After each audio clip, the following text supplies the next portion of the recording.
Japón, 1945. Una bomba demostraba la impresionante potencia de la fisión nuclear. Esa misma potencia se utiliza ahora para fines pacíficos, pero puede llegar a ser muy peligrosa. 1979. Un accidente en la central nuclear de Three Mile Island, en Pensilvania, hizo huir a miles de personas. 1986. Una explosión y la fisión de un reactor nuclear de la central de Chernóbil, Ucrania, hizo cundir el pánico en toda Europa. Las centrales nucleares de todo el mundo tenían que ser más seguras.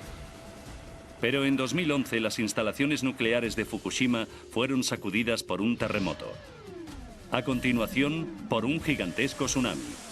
Japón estaba a punto de sufrir otra pesadilla nuclear mientras el mundo recibía un aviso del arma de doble filo que puede ser el átomo.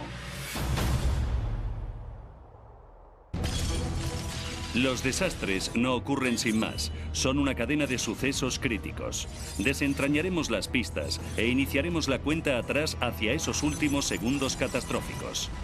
Segundos catastróficos, Fukushima.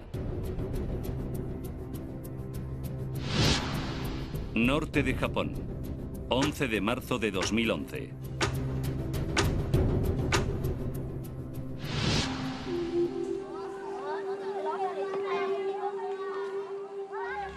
La profesora de infantil Eriko Horiuchi estaba en clase.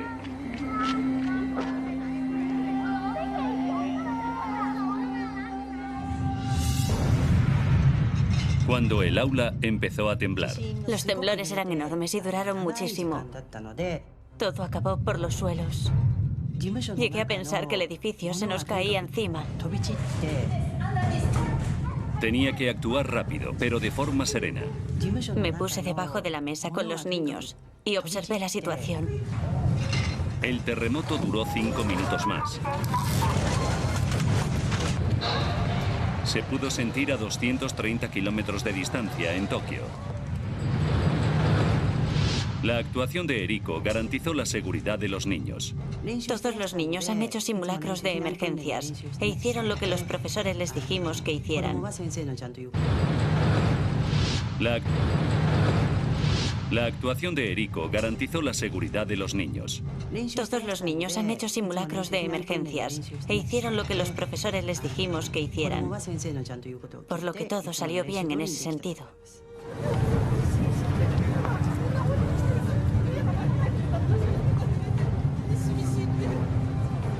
Los rascacielos se zarandearon y los edificios se desplomaron.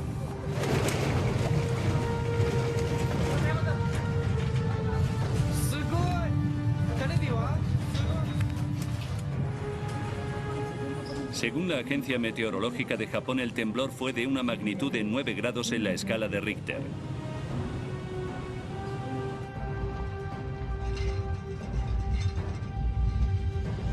Es el terremoto más fuerte que se recuerda en Japón. Aunque el epicentro estaba a 130 kilómetros y se ubicó en el mar, las primeras imágenes demostraban la extensa devastación que había causado en el norte del país. 2:54 de la tarde. En el centro de Tokio, el experto en comunicaciones Kenichi Shimomura se trasladaba al centro de crisis del primer ministro. El temblor fue tan fuerte que estaba claro que iba a ser un desastre humanitario muy serio. El gobierno organizó a toda prisa una reunión de emergencia. Por la inmensidad de la catástrofe, lo primero que pensé fue que el gobierno central tenía que tomar medidas en vez de esperar a que lo hicieran los gobiernos locales.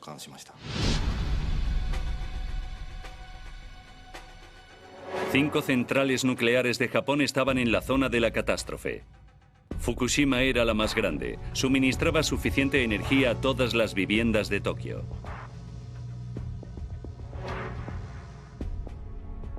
El equipo del primer ministro no tenía comunicación directa con las centrales. Toda la información del operador de la central, la compañía eléctrica TEPCO, se filtraba a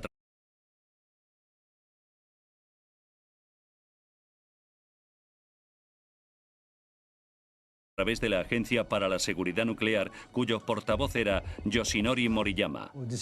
Justo después del terremoto, As we're waiting for the otters to come over and eat their breakfast. Talk to me about this. Oh, here we go. Here we go. Oh, there we go. And mom and dad are in the mix too, right? That's right. Moonty and Flounder are mom and dad. And tell me about this species of otters, right? Because they're actually born, they don't know how to swim at first, and mom and dad have to teach them, That's right? right, yeah. So these are Asian small-clawed otters. They're the smallest species of otter. And when they're born, they're pretty wimpy. They can't do a whole lot on their own. They spend the first 10 weeks or so inside of the den. And after that, they come out, and mom and dad start introducing them to shallow water and kind of teaching them how to swim and get around, teaching them how to catch their own food. Can I keep feeding them? Yes, is that all please right? do, All right. yes. So I want them to like me. Yes. Right? They have like really fast metabolism, so they're actually eating meals every 2 or 3 hours, and all of that's coming back out after about 2 or 3 hours too. Okay, they are so cute, by the way. And I'm taking a look at these paws because they're very unique. En la guardería de Eriko, todos los niños habían salido indemnes del terremoto. Según las medidas de emergencia, tenían que evacuar. Eriko sacó a los niños del centro, los hizo subir a los autobuses y los envió a sus casas en la costa. Ella no recibió la alerta de tsunami.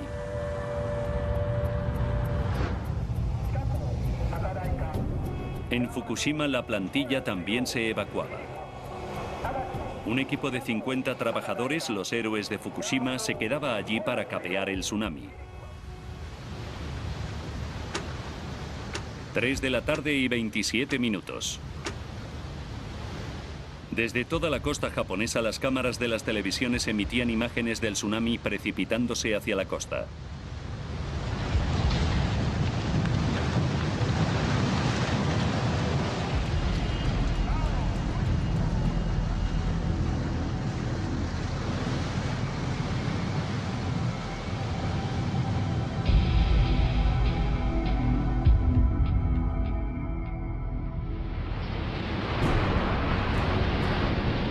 La central nuclear de Fukushima intentaba resistir la ingente fuerza del tsunami. La zona se empezaba a inundar. Y se quedaba sin suministro eléctrico. Dos operarios que evaluaban los daños de los sótanos morían en el acto.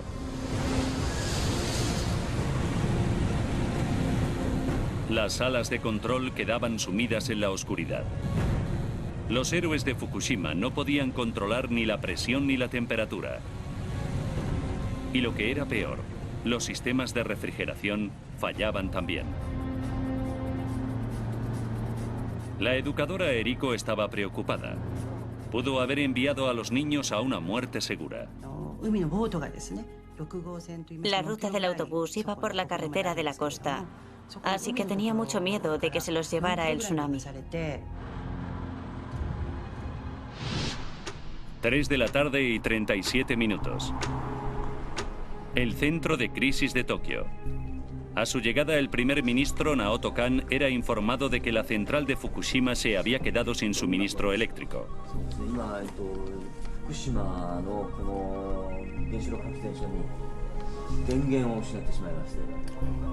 Los expertos nucleares fueron llamados a filas para informar al primer ministro. Ni siquiera los expertos sabían qué decisión tomar porque todo aquello había superado con creces todas sus predicciones.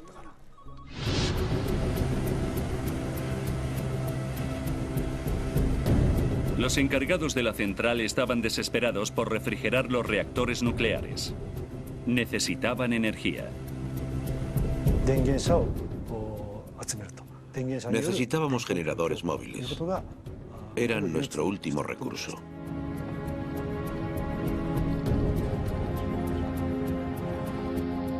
Las carreteras de los alrededores de la central habían sufrido graves daños. El transporte de los generadores era prácticamente imposible.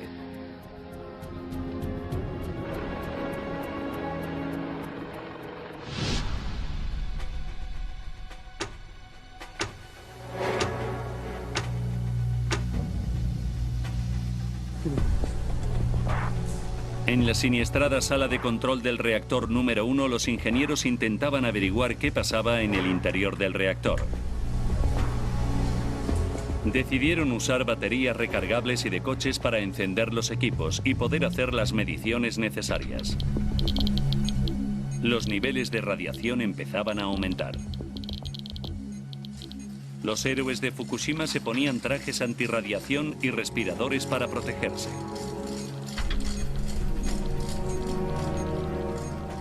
Sus instrumentos también revelaban que la presión aumentaba en el interior del reactor. Tenían que encontrar la forma de hacer descender esa presión.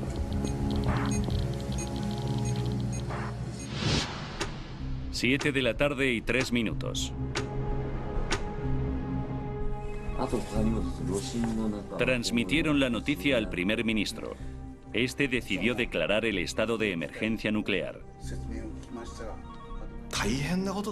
Oí en varias ocasiones decir al primer ministro, casi para sí mismo, esto es muy serio.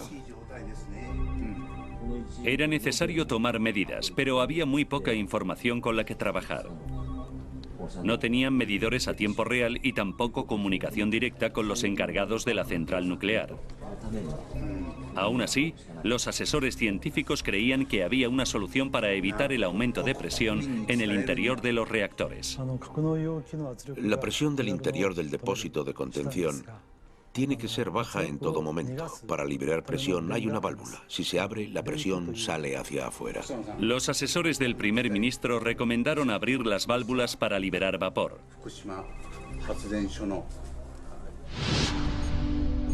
En la planta, los encargados más veteranos se oponían al plan. Temían que si se liberaba vapor, pudiera haber emisión de materiales radioactivos a la atmósfera. Pero acatando las órdenes, los héroes de Fukushima intentaban localizar dichas válvulas. Con solo unas linternas que les servían de guía, encontrar las válvulas no era sencillo. Y los contadores manuales Geiger revelaban que los niveles de radiación aumentaban. Podía ser porque el propio reactor se hubiera partido durante el terremoto.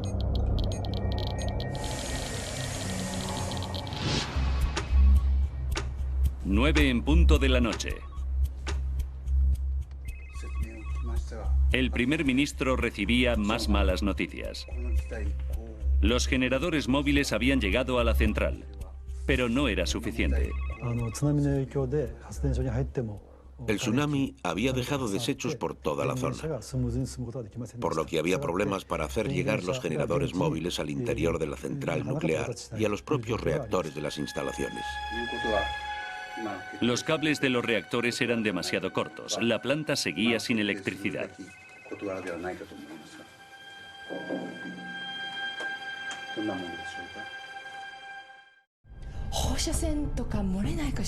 A 8 kilómetros de distancia de la central de Fukushima, Eriko Horiuchi y su marido estaban muy nerviosos. Se decía que había habido fugas radioactivas y que había problemas en la central. Y a partir de ahí me empecé a preocupar. Las autoridades locales no confirmaban los rumores. El marido suizo de Eriko, Dominique, descubría más información a través de agencias de noticias internacionales. Todavía tenía conexión a Internet. Y empecé a leer periódicos extranjeros que eran un poco más explícitos sobre la catástrofe. Y luego mi mujer me dijo que estaban diciendo que había problemas en la central nuclear. Y decidimos marcharnos por la mañana temprano. Las carreteras estaban resquebrajadas, así que no sabíamos si podríamos irnos. Finalmente decidimos esperar hasta las 5 de la mañana para salir. Conducir por carreteras siniestradas por la noche podía ser muy peligroso. Eriko y su familia decidieron esperar hasta el amanecer. En la central de Fukushima, la presión del interior del reactor número 1 había aumentado tanto que los operarios temían que pudiera explotar. Pero seguían sin poder localizar las válvulas para liberar presión.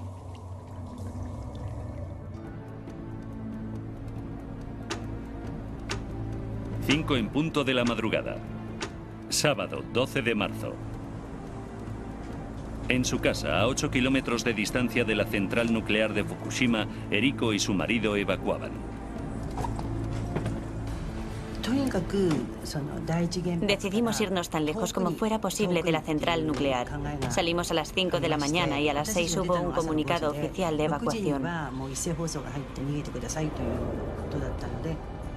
Solo una hora después de que salieran, atascos de tráfico masivos empezaron a bloquear las carreteras. Miles de residentes se dirigían a los centros de evacuación por miedo a posibles fugas radioactivas.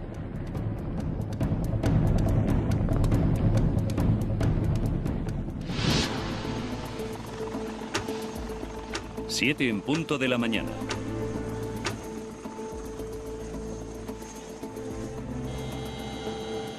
Frustrado por la falta de información sobre la central nuclear, el primer ministro Kan decidía visitar la planta en persona. Sobrevolamos kilómetros y kilómetros, y el paisaje era el mismo en todas partes.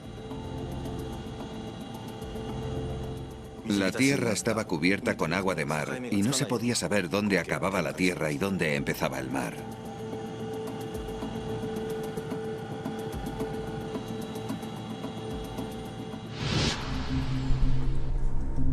Tras su llegada a la central, el primer ministro quiso reunirse con los directivos. Quería saber por qué no se habían abierto las válvulas de escape del reactor. Dijeron que las válvulas se abrirían en unas 4 horas o así. Entonces el primer ministro le dijo: lleváis diciendo lo mismo desde ayer, pero no ha sido así. ¿Por qué? 10 de la mañana y 17 minutos. Buscar las válvulas correctas en la oscuridad con unos niveles de radiación cada vez más altos era tremendamente peligroso. Un operario ya había tenido que ser trasladado al hospital por una alta exposición a la radiación. Y cuando por fin encontraron las válvulas, la falta de suministro eléctrico hizo que fuera tremendamente difícil abrirlas. Normalmente se manipulaban con maquinaria pesada que funcionaba por electricidad. Los héroes de Fukushima intentaron hacer el trabajo con baterías de coche y fuerza bruta.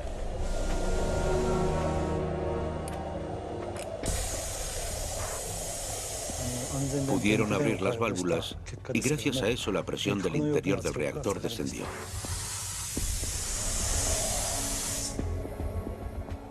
Los encargados de la planta creían que el reactor número 1 era seguro ahora, hasta que volvieron a conectar la electricidad y empezaron a refrigerar de nuevo. Los niveles de radiación de la zona aumentaban. Los ingenieros esperaban que fuera por haber liberado vapor radioactivo al abrir las válvulas. Pero podía indicar que el reactor de acero de 15 centímetros de grosor se hubiera partido. Y que la fusión accidental del núcleo hubiera hecho que el combustible hubiera salido del propio reactor. El peligro no había hecho más que empezar. 3:36 minutos de la tarde. Una enorme réplica azotaba la planta. La central nuclear comunicó que había habido un gran temblor. Casi de inmediato, el edificio que albergaba el reactor nuclear número 1 explotaba. Vimos una nube de humo blanco y los niveles de radiación aumentaron drásticamente.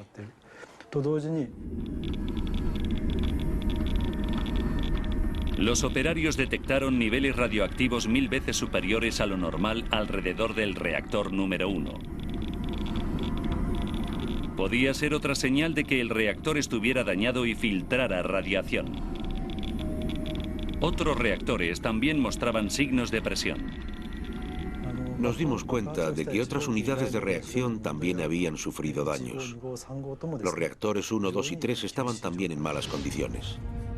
11 en punto de la mañana. 2 días después.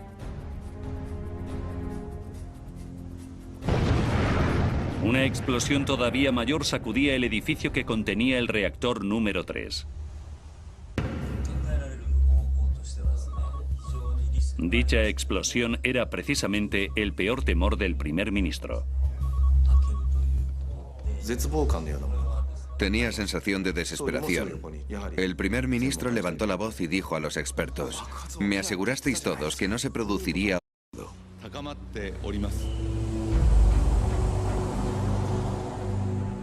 180.000 personas se vieron obligadas a buscar refugio temporal, lejos de sus hogares, sin tener ni idea de cuándo podrían regresar.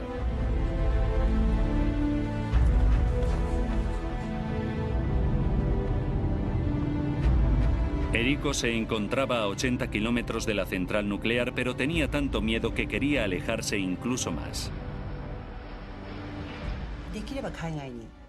Decidimos irnos al extranjero, pero no encontramos billetes para ningún vuelo. Luego pensamos en irnos lo más lejos posible de la zona de Fukushima, pero no había vuelos disponibles a ninguna parte.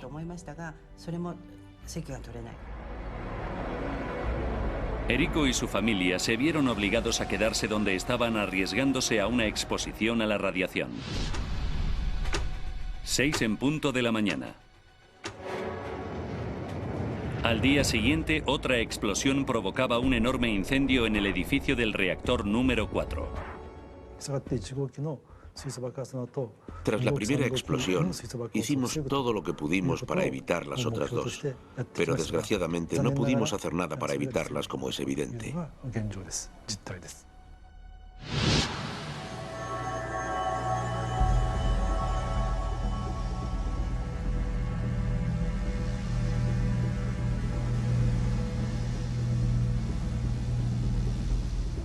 Cuando el incendio se extinguió, el vapor que se vio salir del edificio número 4 sugería que las barras de combustible gastado almacenadas en las piscinas de combustible podrían haberse sobrecalentado y haber provocado más salida de radiación todavía. O una catástrofe todavía peor, la fusión accidental del núcleo. Los encargados de la planta tenían que inundar las barras de combustible con agua para enfriarlas. Utilizaron helicópteros Chinook para verter agua desde el aire. Usaron agua del mar, que corroería la maquinaria e inutilizaría los reactores para siempre. Pero los fuertes vientos hacían imposible verter el agua eficientemente. Y los niveles de radiación de la zona eran tan altos que tuvieron que desistir.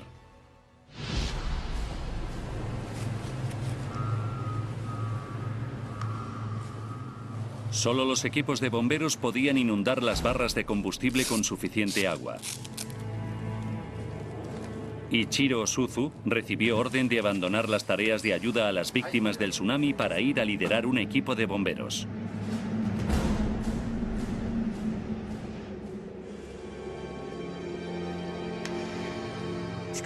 Cuando llegué a Fukushima, quería estar a la altura de las expectativas del país.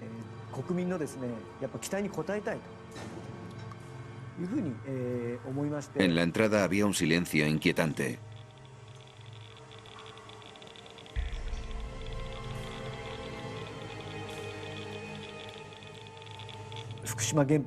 El interior de la central nuclear de Fukushima parecía de una película de terror. Suzu y su equipo desafiaron los peligros y pasaron días rociando con agua la zona de las piscinas de combustible. Suzu llegó a llevar 2 trajes de protección contra la lluvia radioactiva. Llevé puesto el traje unas 7 horas y me hacía pasar un calor asfixiante. Pasé tanto calor que las gotas de sudor se me caían al suelo a través del filtro de la mascarilla.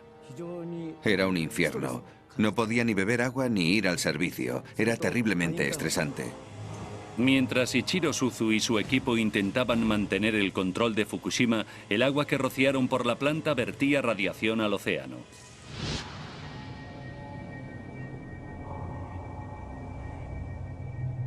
A 230 kilómetros de distancia, en Tokio, los informes empezaban a hablar de que las reservas de agua potable podían verse afectadas. El primer ministro debía plantearse ampliar la zona de evacuación a 250 kilómetros. Eso suponía ordenar a 30 millones de personas, entre ellas los residentes de Tokio, que abandonaran sus hogares. Sería una decisión sin precedentes. Ningún gobierno había tomado una decisión así en toda la historia moderna. Se tardó más de 2 semanas en volver a conectar la central a la red eléctrica. Era demasiado tarde para detener la catástrofe y la radiación seguía filtrándose por los reactores. Japón y el mundo entero estaban desesperados por saber qué pasaba en el interior de la central. ¿Y qué había ido catastróficamente mal en Fukushima?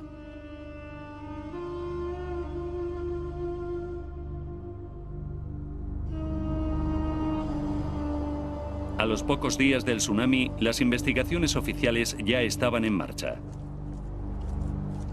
El gobierno japonés pidió al Organismo de Control de la Energía Nuclear de las Naciones Unidas que visitara Japón.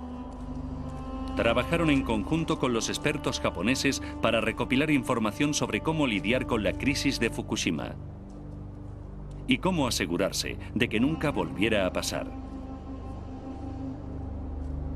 A la cabeza del equipo de expertos internacionales estaba el físico nuclear Mike Weitman. Cuando llegué a las instalaciones, me pareció un sitio bastante bien cuidado. Luego fui a ver los edificios de los reactores. Y no te puedes hacer idea de la sensación de devastación que había allí solo con ver las imágenes. 3 de los 6 reactores de Fukushima estaban dañados irreparablemente. Pero al igual que todas las centrales nucleares, Fukushima estaba diseñada para que fuera totalmente segura. La amenaza de accidentes como el de 3 Mile Island y Chernóbil estuvieron siempre presentes. Y en Japón los terremotos y los tsunamis son una amenaza constante. En Fukushima, los diques de abrigo protegían la central de las olas del tsunami. Y los reactores estaban en las profundidades de las rocas para evitar daños sísmicos. Como seguro antifallos, los generadores de emergencia estaban preparados para hacer que la central siguiera funcionando en caso de apagón. ¿Pero estas medidas de seguridad fueron suficientes para proteger Fukushima? Ahora, repasando los sucesos y profundizando en las investigaciones que siguieron a la catástrofe, podemos saber cómo pudo producirse este desastre, a pesar de todas las medidas de seguridad.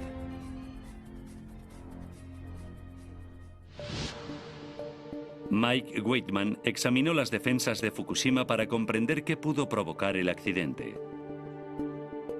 Encontró algunos fallos clave en el diseño de la central. Sospechaba que a los ingenieros les preocupó más la amenaza de un terremoto que los peligros de un posible tsunami. Cuando los reactores 1, 2, 3 y 4 fueron diseñados en los años 60, los ingenieros bajaron 25 metros la tierra sobre la que se construyó la planta. Esto les permitió anclar los edificios de los reactores en roca firme.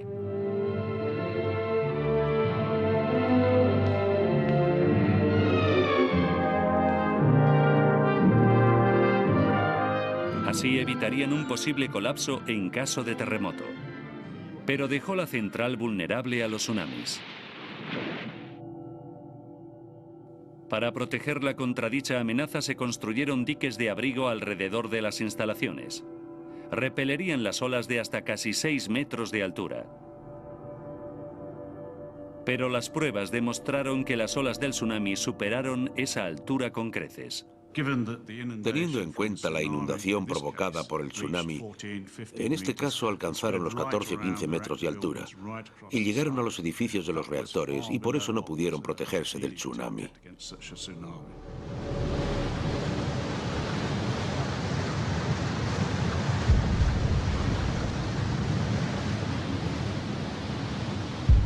Un operario grabó en vídeo el momento del impacto. Otro hizo fotografías cuando una sucesión de olas inundaba la planta.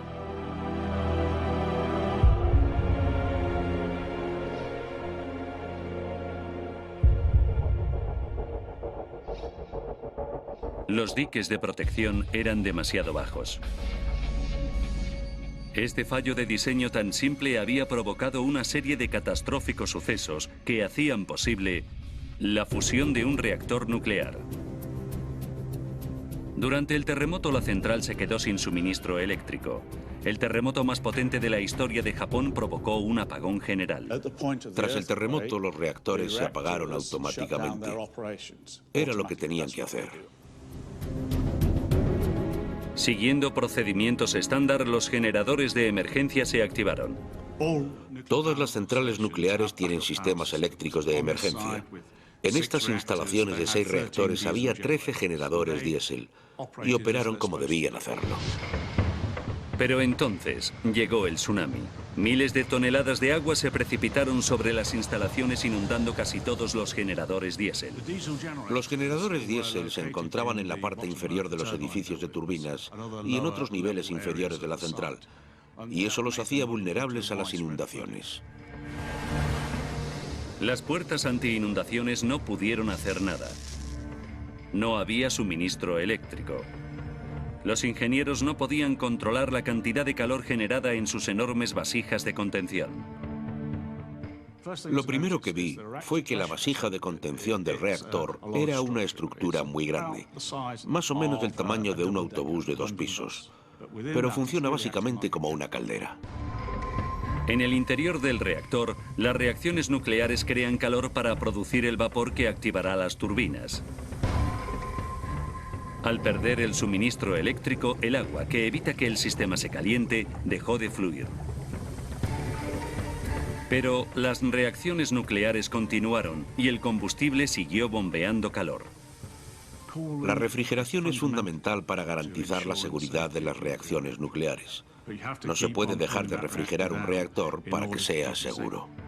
Los responsables de la planta no disponían de electricidad para mantener en funcionamiento las bombas de refrigeración. Las barras de combustible empezaron a sobrecalentarse y a convertirse en líquido. Esta descongelación liberó enormes cantidades de radioactividad.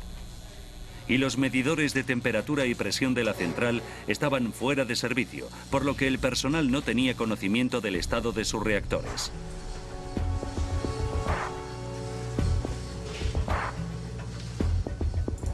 Debían improvisar una respuesta de emergencia. Incluso 10 semanas después, el número de coches que había desperdigados por la zona era enorme. Lo que estaban haciendo era intentar utilizar las baterías de los coches para encender los equipos, hacer lecturas y saber qué estaba pasando verdaderamente en los reactores.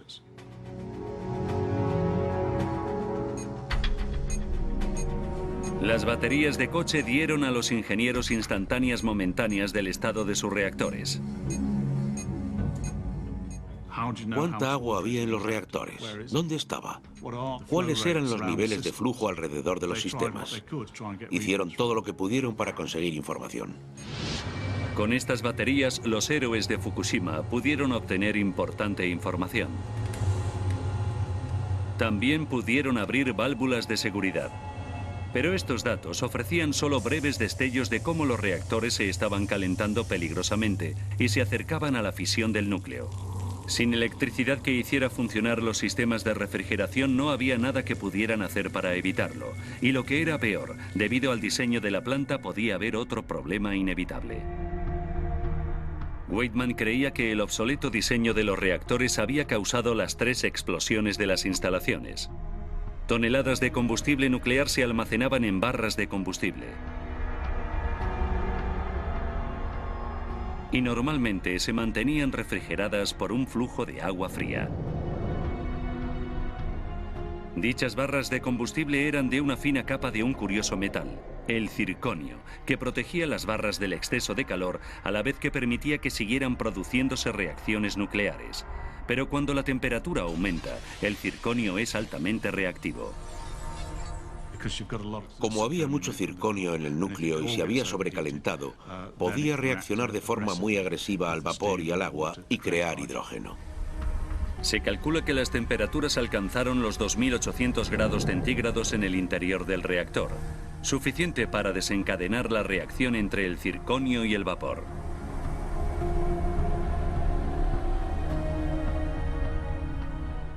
El inflamable hidrógeno se acumulaba peligrosamente, pero los operarios lo condujeron al casco protector de hormigón que rodeaba el reactor. Sin embargo, había fugas de material radioactivo de las barras de combustible.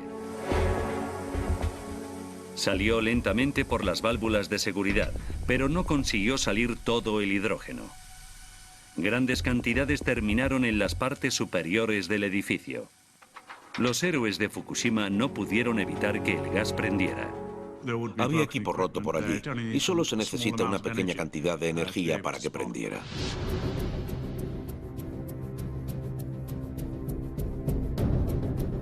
La acumulación de hidrógeno causó dos enormes explosiones en los reactores 1 y 3 y un devastador incendio en la unidad 4. Provocó ondas expansivas en todo el mundo. La crisis nuclear de Japón está oficialmente al mismo nivel que... Oficialmente se eleva la gravedad nuclear de... Para expertos nucleares europeos que piensan que los japoneses pueden haber perdido el control de... Se compara a la catástrofe nuclear de Chernóbil. Es más serio de lo que han dicho al resto del mundo. Cundía el pánico por la gravedad de las fugas radioactivas a medida que las comparaciones con Chernóbil hacían recordar la lluvia radioactiva a escala global.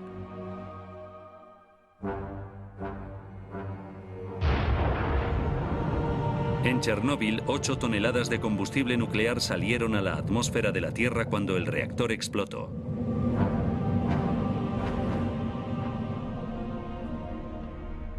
Mike Waitman volvía a analizar la gravedad de la fuga radioactiva de Fukushima para compararla a la de Chernóbil. La gente comparaba el accidente de Fukushima Daiichi y el de Chernóbil, pero lo cierto es que había una 10ª parte de radiación, así que no podía haberse extendido tanto. Waitman sabía que Fukushima podía ser mucho peor y estar al nivel de Chernóbil. Si el hidrógeno hubiera permanecido en el interior de los reactores, la presión habría aumentado tanto que una explosión podría hacer explotar no solo el edificio del reactor, sino los propios reactores también. El reactor número 3 contenía 88 toneladas de combustible de plutonio y de uranio que podían haber quedado expuestos y dispersarse. Exactamente lo que ocurrió en Chernóbil en 1986. Cuando los operarios llevaron a cabo la orden del primer ministro y liberaron vapor para reducir la presión de los reactores, pudieron evitar la catástrofe.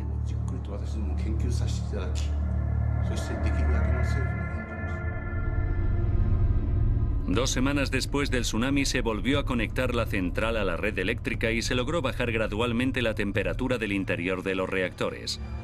Pero seguía habiendo combustible fundido y seguía liberando radiación. Solo los robots podían acercarse a los reactores. Podían pasar años antes de que los investigadores pudieran examinar los reactores de forma segura y analizar cómo la fisión accidental del núcleo había provocado una fuga tan importante de radiación. Una vez que se averiguó cómo habían fallado los sistemas de seguridad y cómo se había producido una catastrófica cadena de consecuencias, Mike Waitman empezó a analizar si la compañía eléctrica que dirigía la planta, TEPCO, pudo haber hecho algo para evitar la catástrofe. Creía que pudo existir negligencia en vísperas del tsunami. En 2002, TEPCO formó parte de un estudio sobre el impacto de los tsunamis en centrales nucleares y determinó que no había ninguna probabilidad de que un terremoto lo suficientemente potente provocara un devastador tsunami en la central de Fukushima en los siguientes 30 años. Se equivocaron.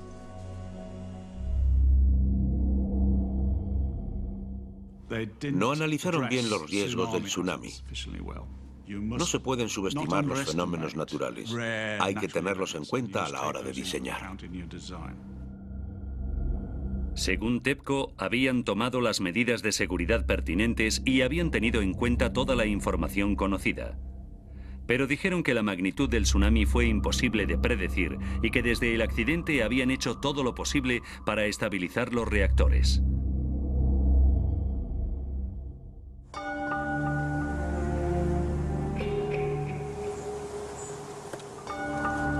Tras la catástrofe, la lluvia radioactiva se empezó a extender.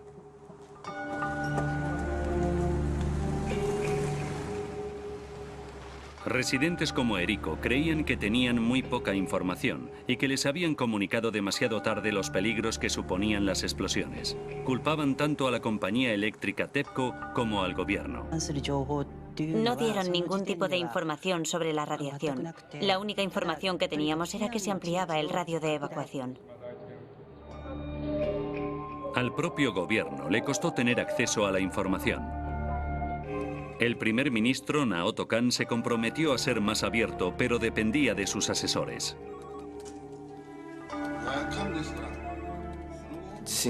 Inmediatamente después del accidente, el primer ministro preguntó a los expertos ¿qué pensáis que será lo siguiente que pase en Fukushima? Y ninguno de los expertos le pudo dar una respuesta clara.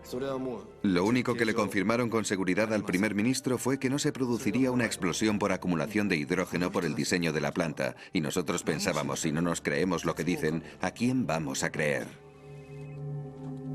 El equipo del primer ministro tenía poca información a su disposición porque TEPCO no les decía mucho.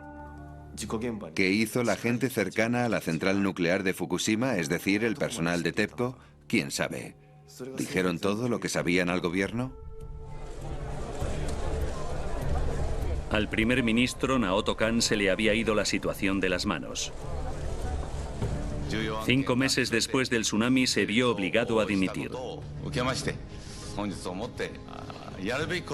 sin que el fin de la catástrofe de Fukushima estuviera cerca.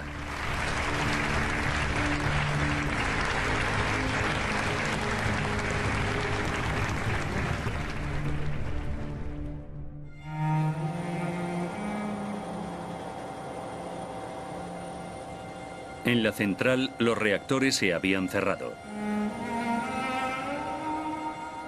Pero seguían siendo peligrosamente radioactivos. Evidentemente, el accidente no estaba bajo control. Podían pasar años hasta que se pudiera tener un acceso total. A pesar de eso, ahora sabemos lo suficiente para avanzar como comunidad mundial para aprender la lección de Fukushima. Para algunos países, solo había una lección que aprender. En mayo de 2011, 2 meses después de la catástrofe, Alemania decidió poner fin a su programa de energía nuclear y centrar sus finanzas en la investigación de energías renovables. Suiza e Italia siguieron su ejemplo. En Japón, la energía nuclear produce un 30% de la electricidad del país. Sin producción de energía en Fukushima, Tokio sufría apagones regulares. El nuevo primer ministro se había propuesto continuar con el programa nuclear del país. En Fukushima, los trabajadores que se habían quedado para intentar controlar la planta y bomberos como Ichiro Suzu, los verdaderos héroes de este acontecimiento, fueron dados de alta. Pero puede que tengan que pasar años para que conozcamos todas las consecuencias. La educadora Eriko no consiguió ningún vuelo. Ahora vive en un piso con su familia a unos 80 kilómetros de la central.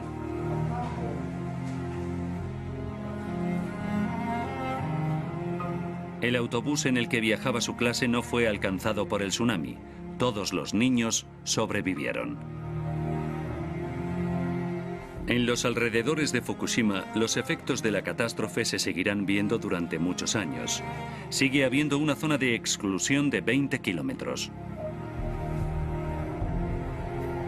Todas las granjas están abandonadas.